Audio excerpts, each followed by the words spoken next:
जिरानिया रोंनगो फोरोंनाय खरकसा फोरोंनाय जिगनि Punjab national bank बिनि रां 30,931 टाका दंमानि फियाबो बियांया बियांतिके हेक खायै रां कुमावै थांगा हनै आगरतलानि वेस्ट थानाव थांगै एफआईआर खालामनायनि कक्तमा सावैमानखा बनि मुंखा पुष्पांजलि भूमिक बनि एकाउंट खा पान्जाब नेशनेल बैंक अबनो तैयै बतिनि थानाव एफआईआर खालामनाय तामो मानि नायनो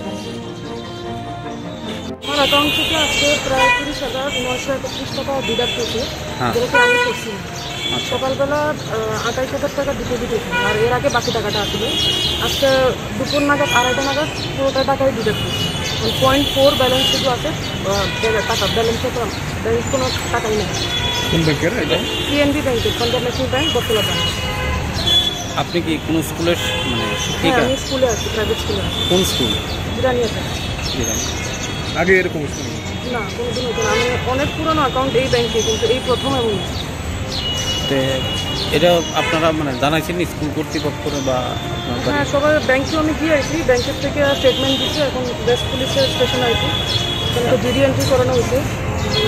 বাকিটা কিছু বুঝতেছি না কেড়ে এমন হইলো, বা কোনোদিন এমন হয়েছে না। কীভাবে হইলো আমি কোনো প্রিন্ট শেয়ার করছি না, বা অ্যাকাউন্ট নাম্বারও শেয়ার করছি না। কীভাবে কী হইলো ইয়েতে মেসেজ স্টেটমেন্টে দেখা যাচ্ছে যে কোনো ইউপিআই আইডি ব্যাংক থেকে এমন হতে পারে যদি ইউপিআই আইডি মানে হ্যাক হয়ে থাকে। যেখানে আমার গুগল পে, এটিএম সব কিছুই ব্লক করা হয়েছে, টাকা পাবো কিনা করতে পারছি। আপনারা আজকে মানে কোন সময় টাকাটা ডিপোজিট করছেন? ডিপোজিট হয়েছিল 28,000 টাকা আজকে সকালবেলা প্রায় 12টা নাগাদ। তারপর আপনি মানে কোন সময় দেখছেন যে আপনার মোবাইলে মেসেজ? আড়াইটা শুনে মেসেজ আছে। এর আগে একটু ব্যস্ত আসলাম, পরবর্তী সময় যখন মেসেজ দেখি তখন অলরেডি কত টাকা করে মানে পাট করে তোলা হয়েছে? পাট করে তোলা হয়েছে। 3বার 10,000 টাকা ট্রানজাক্ট হয়েছে, আর লাস্ট একটা 931 টাকা, টোটাল 30,931। আপনার নাম এবং বাড়িটা? পুষ্পাঞ্জলি ভূমিক, জয়নগর যুব সংক্লাবের সামনে। এই যে মানে এইরকম যে হইতেছে ইয়ং জেনারেশনই এত মানে হ্যারাসমেন্ট হইতেছে মানে ইয়েতে, কিন্তু মানে অন্যরা কি অবস্থা? আপনি কি মানে কি করবেন? স্বাভাবিক, আমরা যারা সবসময় মোবাইল ইউজ করি এরাও যদি এতটুকু মানে এফেক্টেড হতে পারে। যারা বয়স্ক অনেকেই আছে যারা মোবাইল ইউজ করতে পারে, তো স্মার্টফোনস তো একেবারেই না। যেমন আমার বাবাই আজকে সকালবেলা যখন ব্যাংকে গেছে বুঝছে না কিছু কী হয়েছে না। তো এতটুকু বলবো আর কি, যে অ্যাকাউন্টটা যখনই শেয়ার করে বা পিনটা খুব কেয়ারফুলি যাতে মোবাইল হ্যান্ডেল করে। কারণ আমি সবসময় মোবাইল আমি থাকে হাতে, এরপরও যে এত বড় ঘটনা আমার লোকেও জানি না, মানে কখনো বিশ্বাস করতে পারি। আপনি কি মনে করেন এই ব্যাংকিং ব্যবস্থাতে কোনো লেকিং আছে বা কিছু?